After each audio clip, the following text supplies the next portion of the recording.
and purpose. Whether you're blooming in the spring or shining in the summer, or embracing change in the fall, or gracefully hibernating in the winter, get ready to be inspired. Join us right here on this season of In This Season podcast with your host, The Butterfly. It's time, no matter what season it is.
Good morning, B. How's it going? Good morning, great everything, great morning. I'm doing good. How you doing? I'm doing well, I'm doing well. How was your yesterday? Mine's yesterday was just fine. No, it was great. It was great. It was productive, restful, but also productive but restful. Okay. So I enjoyed it. Got a lot done. Did a little bit of ripping and running around, but got in at a good time and was able to relax and chill. All right. Yeah, You how should about be yours? ready. It was good. And you should be ready over there for that Instagram. And it was it was good. I'll say that. Yeah, It was good. Busy, but good. good. Well, welcome everybody to the show today. It is a little past 7 a.m., 7:03 this morning, and this is our 184th, I want to say, Yes. consecutive show Yes. of the In This Season podcast. So thank y'all for joining us, no matter where you're joining from. Please go to the YouTube of In This Season podcast, as it's listed on the opposite side over there by my mom. On YouTube, like, subscribe, and turn on those notifications so you know exactly when we're going live. But we are here again today. Mom, I did not see the Instagram go live yet. Yeah, it's saying there's trouble connecting on Instagram. So it says to recreate a stream key. I know, right? We tried to be efficient this morning and try to do it. It's just, you can go ahead and send us another one. I'll get the people in. If you're out there, go ahead and say good morning to us so that we can get to rocking and a rolling with some new, fresh encouragement for this beautiful, beautiful. It's Friday, y'all, already. Man, doesn't it seem like life is just kind of traveling fast, speeding? Mm-hmm. Yeah. Is that because, well, we won't get into that, but that's a whole, yeah. That's a whole, yeah. that's prophecy. That's all kinds of stuff. But it is what it is. Yeah, I guess that'll be a whole rabbit hole we could go down. But I just sent you another code and stream and everything. You got it? Yep, got it. Sounds good. Let's see who we got My on coffee, Instagram. I feel like you yesterday, Brandon. My coffee is so good. I feel like Tupac. It's so good. Oh, good. So good. Mine too. Mine is strong, but it's a little strong, but a little sweet, like a hint of sweet.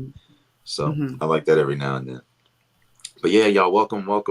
As soon as we get this Instagram live going up, things should be good. But is it still giving you trouble? Yeah, but give me just one moment. I'm going to try it a different way. I'm going to remove it altogether and then go back. The same, and it might be Instagram this morning because I see that it pops up even before I try to put a code in. But let's try it one more time and we'll see what we can do. And if not, the great people over at Instagram will come over to the YouTube if they're having some issues there. Yeah. So go ahead, Brandon. I'll send it back to you. I'll read the comments. Okay. Beautiful wife, your beautiful wife.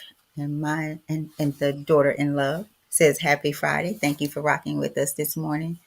And Auntie Richetta says good morning, butterfly and family. And then she sends her heart and her kiss. All right. I know, right? So thank you. Thank you. So it Cool. looks like we're good over there. Yeah, we got Instagram going. So I guess we'll go ahead and jump into the show. Thank y'all. If you are on YouTube Live, especially Facebook Live or Instagram Live, welcome to the show. This is day 184 of the In This Season podcast. Again, if you haven't heard it before, go to the YouTube channel, In This Season podcast. Letter N, This Season podcast. Like this video, subscribe to this channel, and turn on notifications so you know that when we go live. You definitely don't want to miss some of these passages and the insights. And sometimes when you come in the middle, you still get a little bit, but you don't get the full in-depth coverage, I guess, of the book that we're going through, the passage that we have, and the insights that come as a product of us reading this together. So be on time and get everything you can. Squeeze all of the lemon, all of the juice out of the lemon when you're making lemonade, right?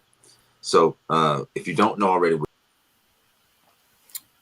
No, Brandon popped out. There he is. That coffee. what happened? What happened? What happened? You probably knocked yourself, and I'm wasting mine. You probably knocked yourself out trying to drink that good coffee. Is that it? Okay. But if you haven't been here, y'all, we are reading through Daily Motivations for African American Success. I don't know if you see that right there with Dennis Kimbro.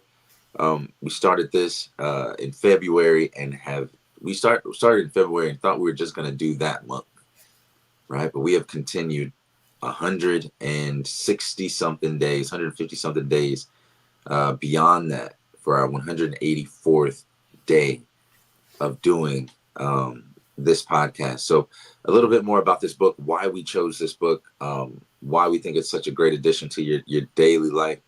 Daily Motivations for African American Success will help you to focus on the thoughts, attitudes, and deeds that will lead to the achievement of your true goals.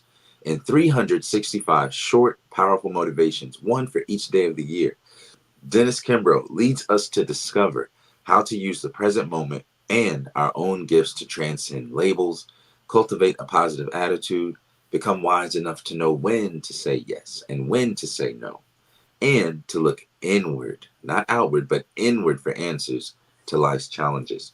So each motivation begins with words of wisdom from such distinguished and celebrated African Americans as Malcolm X, Marion Wright Elderman, Whoopi Goldberg, Charlene Hunter Galt, Bill Cosby, Carl Rowan, Mother Hale, Reverend Leon Sullivan, and hundreds of others. This treasure trove of practical inspiration will give you fresh encouragement every day of the year, but what it teaches will last you a lifetime. So get those lifelong lessons every single day here, stack those up, develop your character, then go out there and be great in everything that you do. Attempt to be great at everything you do. Give it 100% of whatever percent you have that day. Okay, so let's jump into it. Mom, you got anything over there? Any comments we need? No, well, let's see. We've had some more people come in. What Auntie Richetta says, good morning. She's saying good morning to Mike, her handsome nephew. So, Mike, if you're out there, say good morning. Where are our people? Where are our regulars? They late to the barbecue. You know, y'all, we let y'all go first. But it's Friday, you know. Yeah, you know how that go. Yeah, yeah. Talk to Miss Brenda. She and her grandkids just left, and I could hear, because you know, much as we love our grandbabies, right? They will keep folks like our age, man. You don't feel it until they gone. When they're in your space, you on a high. You know, it's like you 21. And then after they leave, whew, you like, what just happened? I could hear it in Miss Brenda's voice. She's I'm laughing at her because you know she's had them all summer long. Oh, wow. Yeah. Yeah, she was a mama. She was a mama for a whole summer. So I could actually hear it. We connected shortly for the assessment. And I could hear it in her voice. Lord, I could. So it was actually funny. I thought about myself, you know, when the kids leave, especially when they're for a few days, you know, you high. I'm telling you, when they're here, you could build a house with them. I promise you could build a house with them with a pool in the back. But when they're gone, you Two laid book. out. You laid Two out book. out of the pool. Yeah. Yeah. So Well, good But luck, Miss Brenda, on your recovery. Get you something to eat, stay hydrated, take care of yourself, fix your own plate first. You hey, know how look it how goes. sweet. That's why she bought that book. She probably said, "Oh Lord, I need something else." She bought me the book. About Yeah, the y'all grammar. weren't here. Yeah, she bought me a book by Dennis Kimbro, journaling. We'll have to. I don't know. We may have to do something with that with grandmas. Those real rocking grandmas, right? So Kayla says good morning as well. She's hopped in. So all right, Brandon. What up, Kayla? What up, Kayla? I got to catch up with you soon, Kayla. We got something in the works here. But yeah, y'all. Outside of all the of the personal stuff with our family and close friends, welcome.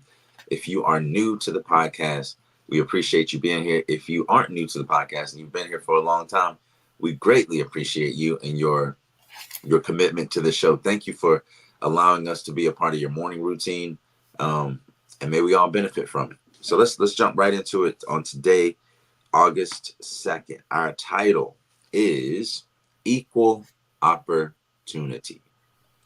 Again, our title is Equal Opportunity.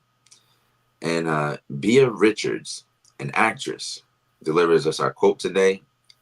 And Bea said, "If there is any equality now, it has been our struggle that put it there. Because they said all people are created equal. They said all and meant some. They meant white. All means all, sweetheart. All means all." And our passage goes, "We are not all born equal. Some of us are more blessed than others.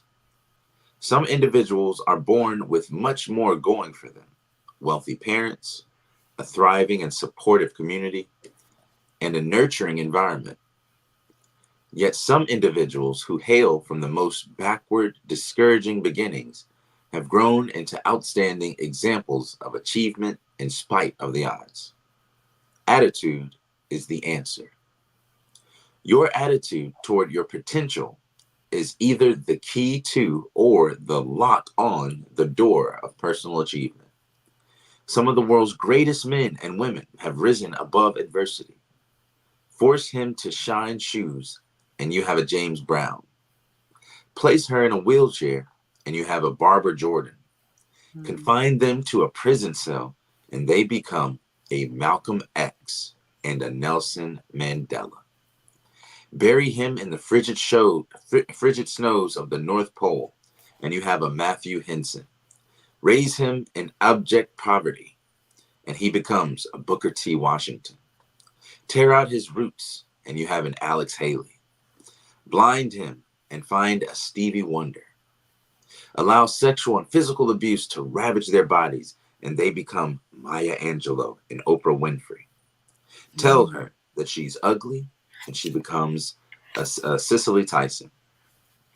Tell her she can't write, and you'll have an Alice Walker. Force him to the back door, and he becomes a Thurgood Marshall. Call him a slow learner, and you have a Benjamin Mays. Or write him off as another fatherless black male, and he grows up to become Benjamin Carson. Conceal his history, and you have a Carter G. Woodson. Spit on him, and he becomes a Marcus Garvey. Steal his dream, and he becomes a Martin Luther King. In my study of those who have pulled themselves up, an attitude of success is the common denominator." And our affirmation that we read 3 times, one for me, one for you, and one for the person you're going to share this video with.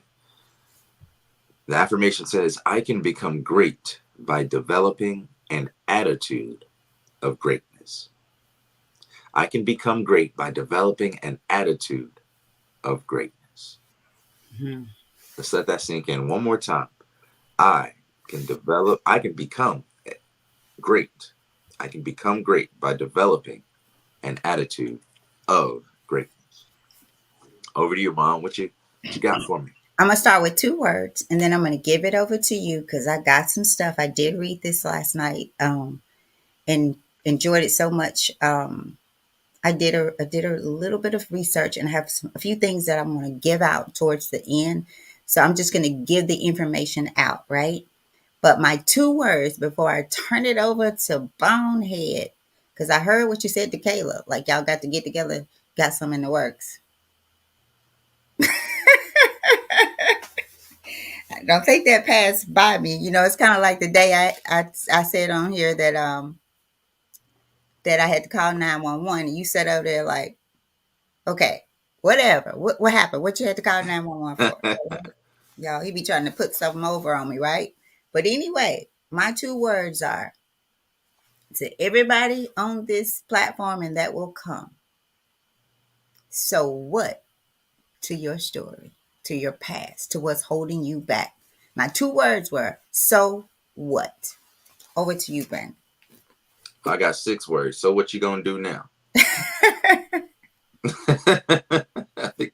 You did yours right. I added some words, but yeah, it So reminded me of that, right? so what you gonna do now? Right? You gonna give up? One door closes. You gonna sit there and stand at that door like a fool, standing in the corner like you on some type of life punishment? So what you gonna do now? Whether it be your relationship, whether it be your career, whether it be your family, or just how you feel inside. You might say, well, I'm depressed. Well, that's not your name. That's not who you are. You are not depressed.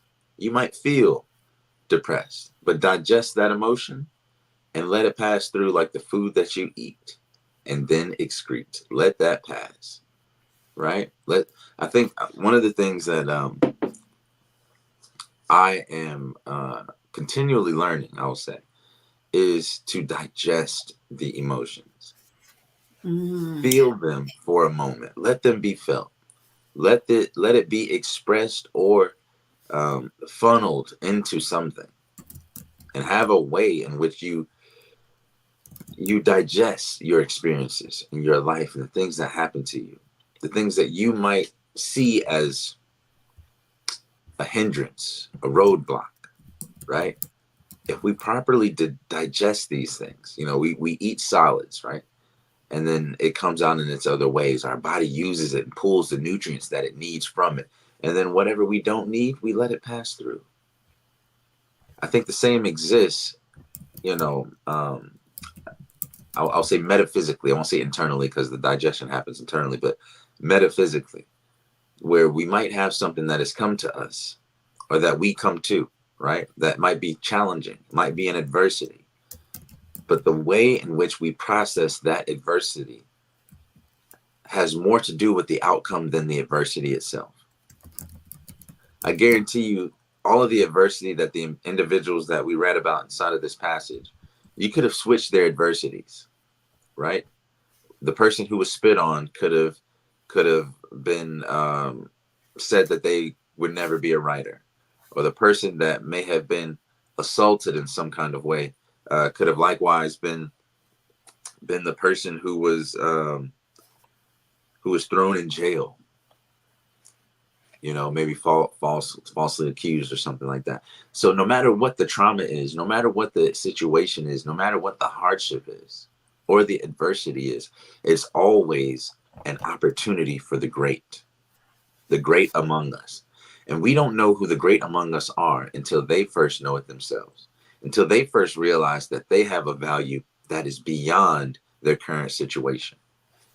You see what I'm saying? If you know that your value is beyond this moment, if you know that your potential is beyond your current circumstance, which it is inherently, the fact that you have another breath, the fact that you're alive to even think and to ponder something, about the opportunities or what could be, means that you have an opportunity and that the possibility is more in front of you than you realize, than you might be taken advantage of.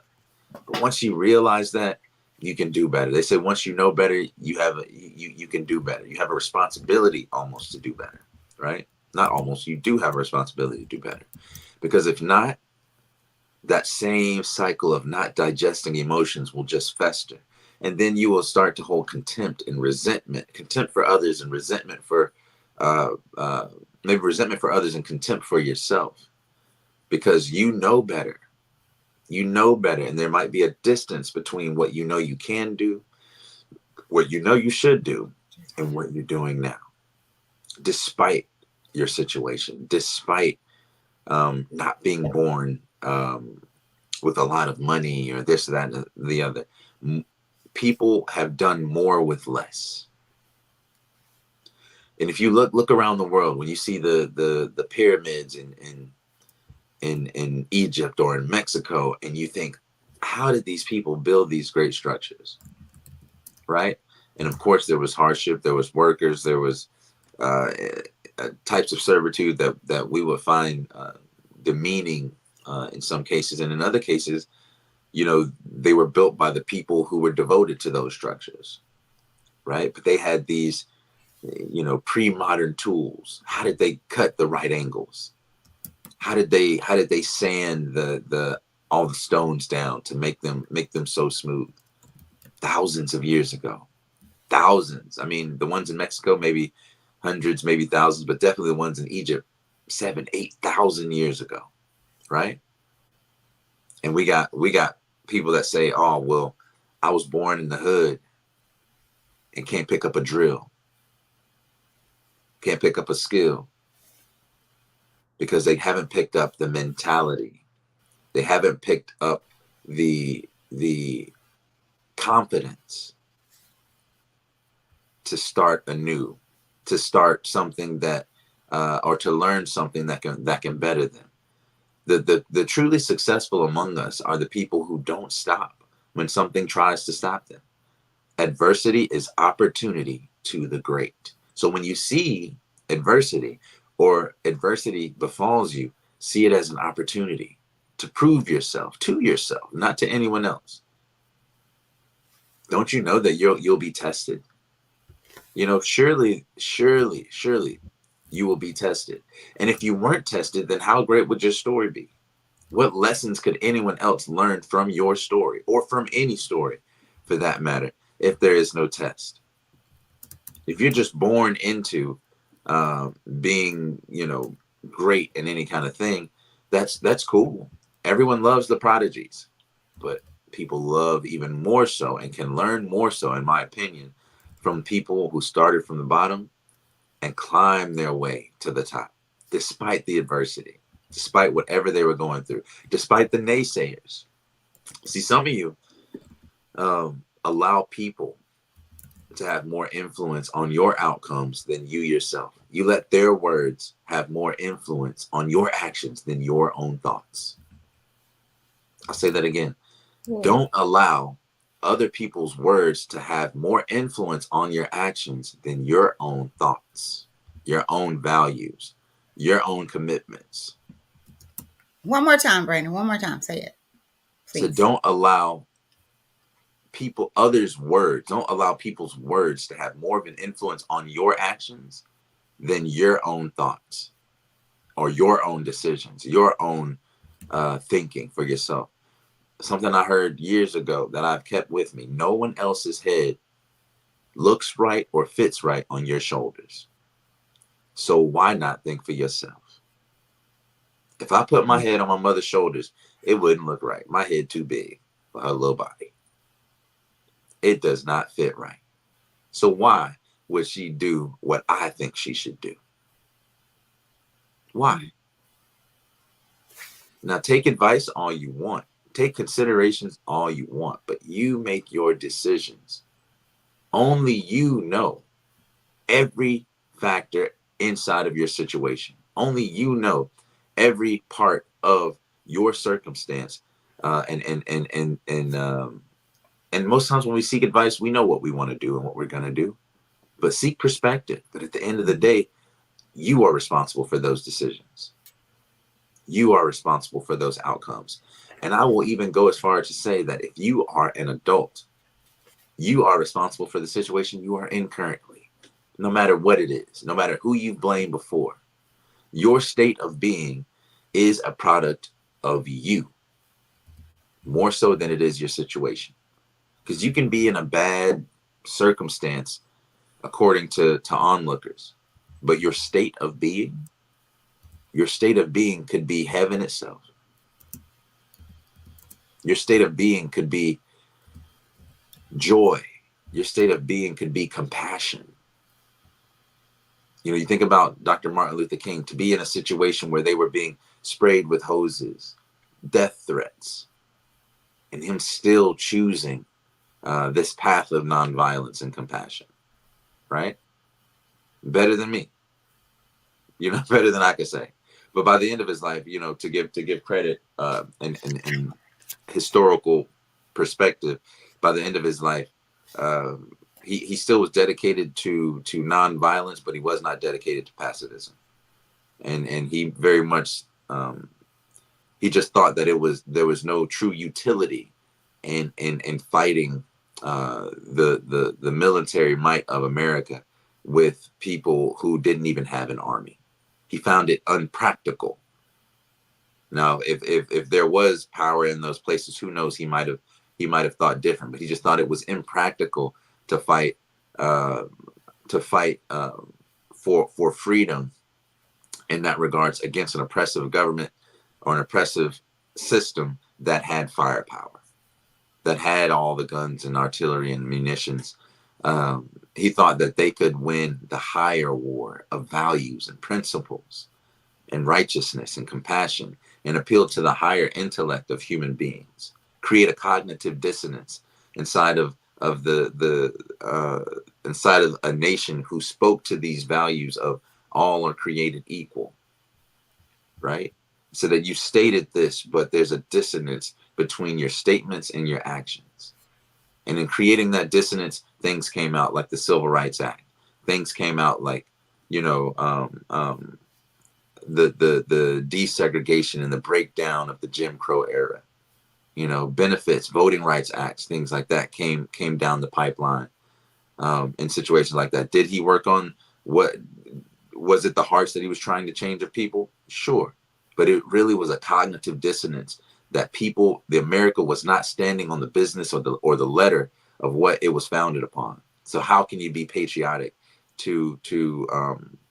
how could you be patriotic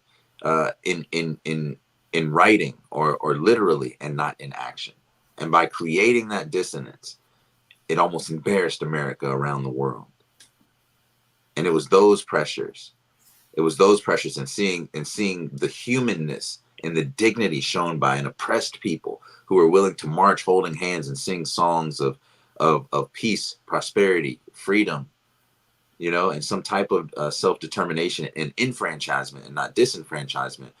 Did people who weren't Black or who weren't African American saw, wait a minute, these are not the people that we thought they were. These are not these this is no 3/5 of a human being. This is no slave. This is no feeble-minded individual. This is a dignified, intelligent, compassionate being. Because humans being able to show compassion, being able to show empathy, right? Being able to show even sympathy. These are higher forms of consciousness that are not produced so readily inside of the animal kingdom. So you can't relegate these people to some type of barbarity or some type of beastliness, but rather human dignity. They had more human dignity than the people with badges that were spraying them with hoses, than the people with suits and ties and official positions in governorships and statesmanships. They had more dignity than those people in their rhetoric, in their tone, in their equality, in their deving out justice. So despite their situation, despite the fact that they came from quote unquote lowly places, segregated places, the Jim Crow South, it doesn't get much worse than that in consciousness. To see the difference and to be treated differently and to see it, right? To see it, it's different. They did a study with numerous times, but the main one I'm thinking of is with two chimpanzees in two different holding areas, but side by side where they could see each other. They had them do different tasks. They do the same task, and one chimpanzee, they would give a carrot or something like that, or a piece of celery. And then the other one, they would give a banana, knowing that the banana was worth more to the chimpanzee because it was sweeter or something he liked more. And so they would do the same deed, but one would get a carrot or celery and the other one would get a banana. And so at first, you know, the one chimpanzee looked like, okay, I got the bad end of the stick on this one. And so they'd have them do it again, do another deed or perform some other, you know, show of intellect, right? And thinking again, this would be a meritocracy, or where you are rewarded based on your effort and merit and what you actually do and complete and accomplish. After performing it, they did it again and gave one the banana and that same other one that did the same deed a carrot or a piece of celery, if I'm not mistaken, right? And so after a while, the second time, the chimpanzee became frustrated, visibly frustrated. You know, would exclaim out and kind of push and showed some attitude. And so they had him do it again. Another deed, both performed, both completed. They gave the banana to that same chimpanzee and then gave something less desirable to the other chimpanzee in full sight. And the chimpanzee threw it back and started going a tirade and trying to attack everything, even though it couldn't get out of the cage. Right? So even in animals, they understand. And chimpanzees are highly intelligent, compassionate, even among themselves, right? But even among them, they can see the difference. Had it, they could have both received a carrot or a carrot and celery, and that would have been equality. But to show that there are different outcomes, right, for the same situations, or in the case of Memphis and Shelby County, we appealed to the Department of Justice under Eric Holder because Black children were being tried as adults and given harsher sentences for the same crimes that their white counterparts were getting slaps on the hand for. These kids were being put in prison.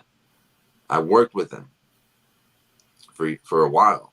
They were being put in prison and held. The parents could not make any bail, did not have the amounts to get them out, or the resources to get them out. So they would have to stay in prison for years at a time before they would even have a trial.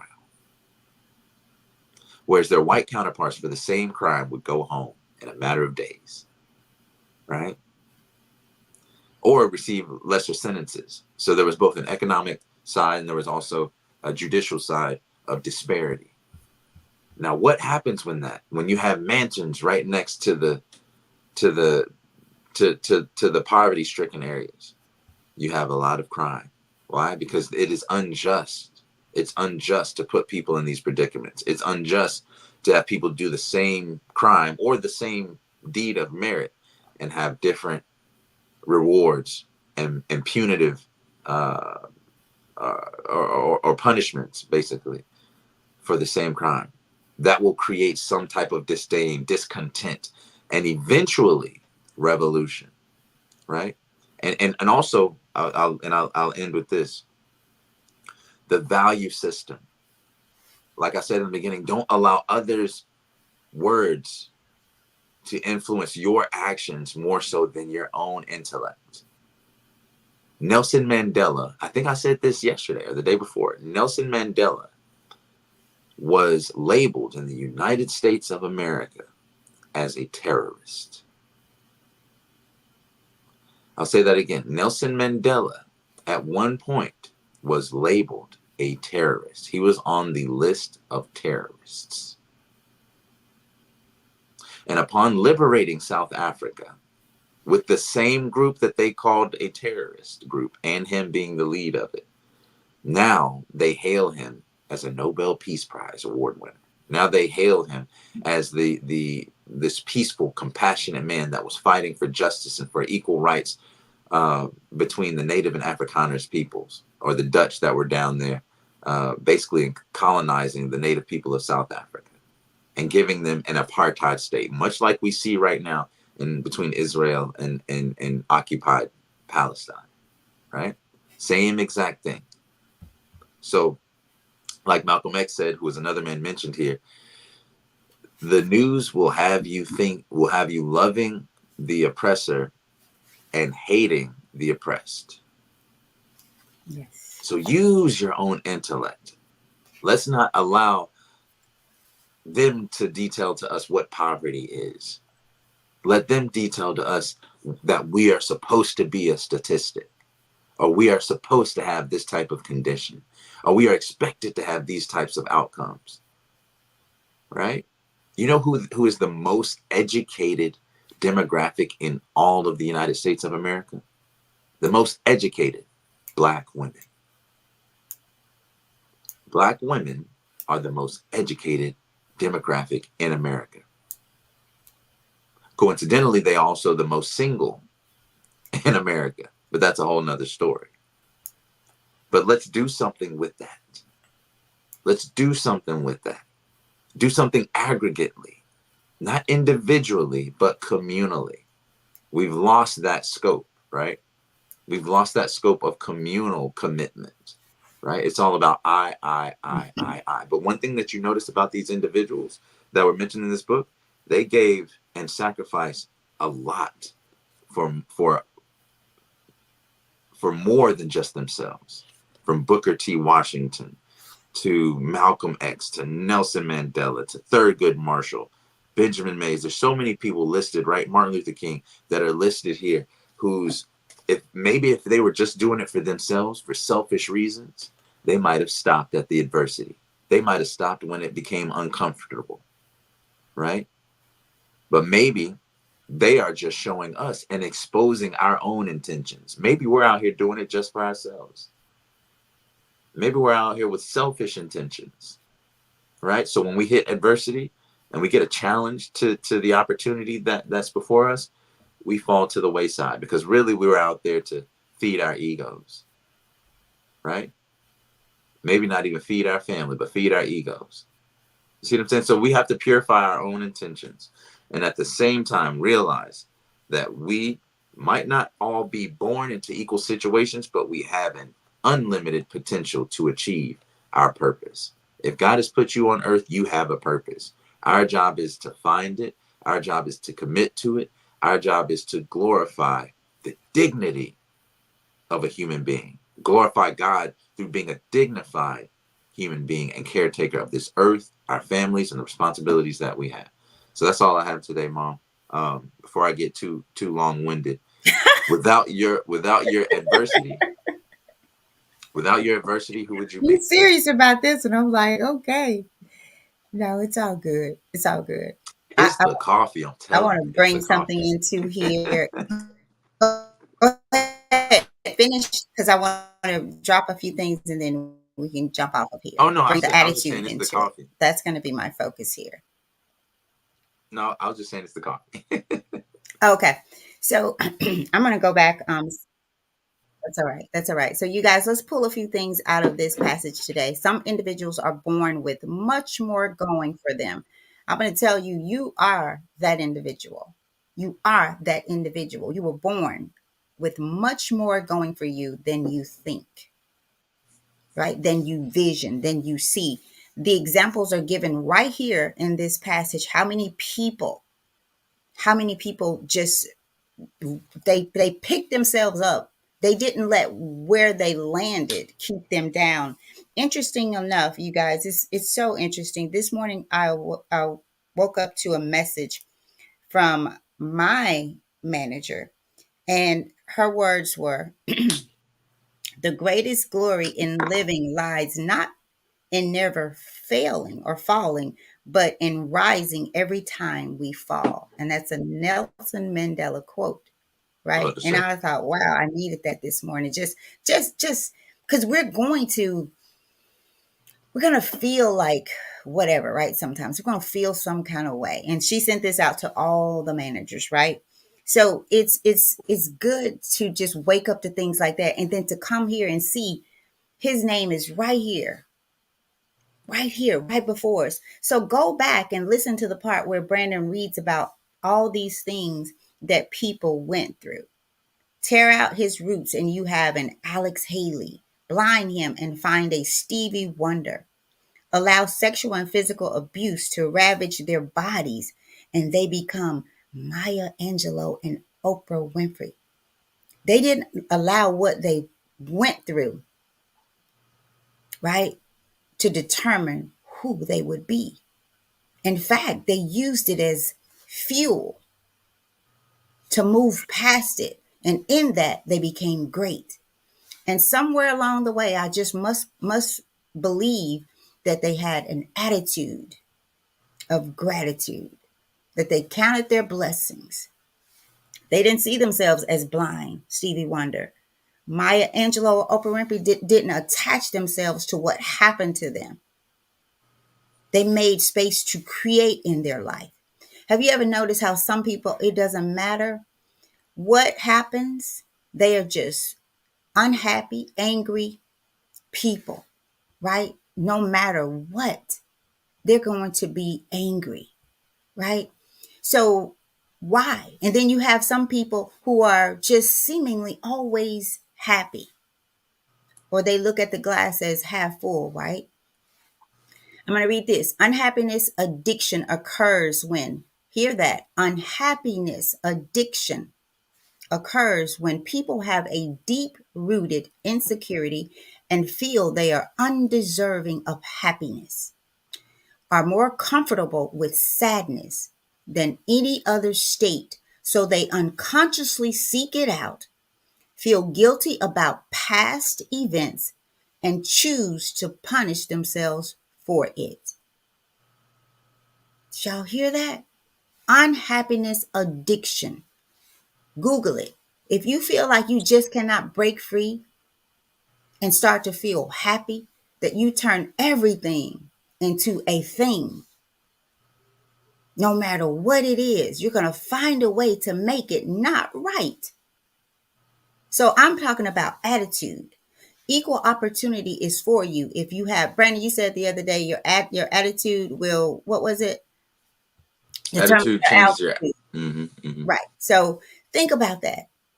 Think about your attitude. Is it stinking? Is it a stinky attitude? Right? Attitude is a settled way of thinking or feeling about someone or something. What is your settled way of thinking about yourself and your life? Make it personal, right? It's like having those glasses on that are going to determine how you see and experience the world. So you want equal opportunity? Know that you were born with much more going for you than you are allowing to simmer in your life. And I'll put some more things out there. Let me just say this. There is something out there that gives you the 12 types of attitudes, right? Negative attitude, neutral attitude, optimistic attitude, passive attitude, proactive attitude, reactive attitude. So if you Google the 12 types of attitudes, right? Find yourself in that. And this is what we mean by more time for contemplating. If you want to change your life, if you are not happy with where you are, who you are, do something about it other than coming here. In fact, if you're not going to contemplate more on it, I would prefer you just go ahead and do what you're doing, right? Because that means it's not truly growing you. If you're not reminded throughout the day, if something isn't coming to mind that you are contemplating more on, then determine if you are truly present when you're here every morning at 7, and if you really want the things you say that you want. Do you want the equal opportunity? Do you want to open yourself up and be available for it? Right? And then remember, and when we are tested, you guys, remember, count it all joy. Count it all joy when you fall into divers, the temptation, knowing this, that the trying of your faith, what does it work? Patience, right? It works. It gives us faith about God, in God. And that's what it's all about, y'all. We can talk about equal opportunity. We can talk about all of this transformation. If you're not doing anything about it, if you're not putting your life and yourself, your thoughts, your feelings, your emotions into perspective, that was the so what day we did, Brandon. Put your situations, your problems, I think it said, in perspective. That just means to assess them, assess the value. Are those things working toward your goal? Is what you're thinking about even important? Is it necessary? Sometimes the things we think about ain't even necessary. They give no value to us, right? So if you're depressed, Brandon said, if you are living in the past, you're depressed. You're seeing things out of perspective. Because if they were in perspective, you would be counting your blessings and overjoyed just to be alive, to have some problems, right? Because somebody is not alive. Somebody would rather have a problem and see their loved ones one more time, right? But they can't. They're not here. So it is a blessing just to be here, sitting here, talking, being alive, right? Get some people in your life that help you put things in perspective. Don't go to people wanting to, Brandy, you said this as well, wanting, already knowing what you're going to do. You're wasting their time because you already know what you want to do. You already know what you're going to do, and you're going to do it. So why waste people's time? And that's why my ear has become so selective. You ain't going to be calling me just putting anything in my ear. Solution-based conversations, transformational conversations, right? Let's not just talk just to hear ourselves talk, and then we feel better and do nothing. We feel better for a minute, and then our attitude still goes back to stinking thinking, right? So this is about equal opportunity for sure. But more importantly, you guys, that does not exist if you don't have the attitude to receive your equal opportunities, right? Because God, a relationship with God, your faith, your trust can get you through any door. I'm a witness to that. Can get you through doors that you didn't even walk up to, right? So just remember as you go out again today that this is about you.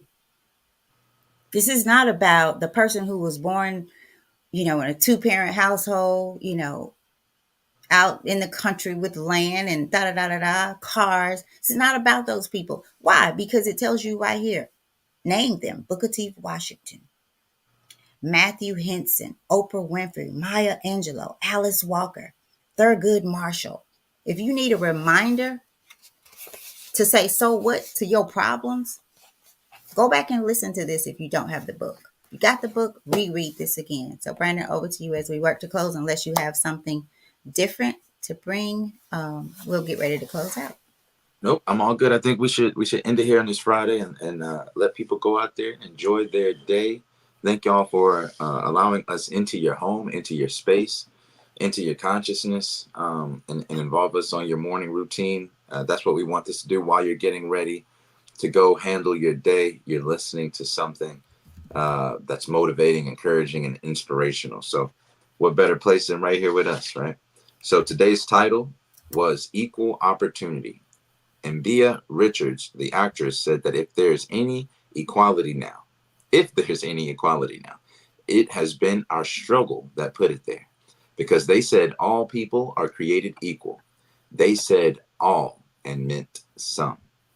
They meant white. And all means all, sweetheart. And after our passage and insights shared by me and my mother, we came to a affirmation at the bottom of the page. It says, I can become great by developing an attitude of greatness. I can become great by developing an attitude of greatness. After you tell yourself this, one of the best ways to learn is to actually teach someone else. So go out today and find somebody. Think about somebody that you want to share this with. Say, you can become great by developing an attitude of greatness. Let me see a great attitude and I'll show you a great outcome. Okay? I'm going to teach my kids that today. Today's focus is going to be attitude. Attitude, okay? So y'all go out there, be great, find that smile, digest those emotions, live in the present moment. Don't be driving on the journey of life and trying to drive forward by looking in the rear view mirror. Don't drive at life and be looking at your phone about looking up the destination that you're at while you're driving. you won't be able to get there. You'll crash before you get there. Know where you're headed, know where you're going. Put your eyes on the road and your hands on the wheel and go. You can't drive unless you are present. So be present today on your journey to life. I hope you have found some inspiration in the affirmation in the story today and some of the insights that we shared. Please share this with someone else. Like, subscribe, and turn on notifications at YouTube. Go to YouTube right now if you can. If you haven't subscribed or liked this video, please go do that now. It raises us up in the queue and tells the algorithm that this is the type of information, this is the type of content that you want to see. If you like those deep dives, we're here to go deep with you. All right. So love y'all so much. Thank you for joining us and rocking with us today. And we'll be back tomorrow for day 185 of the In This Season podcast as we read through Daily Motivations for African American Success by Mr. Dennis Kimbro. All right. Thank y'all so much, and we'll see you tomorrow. Peace.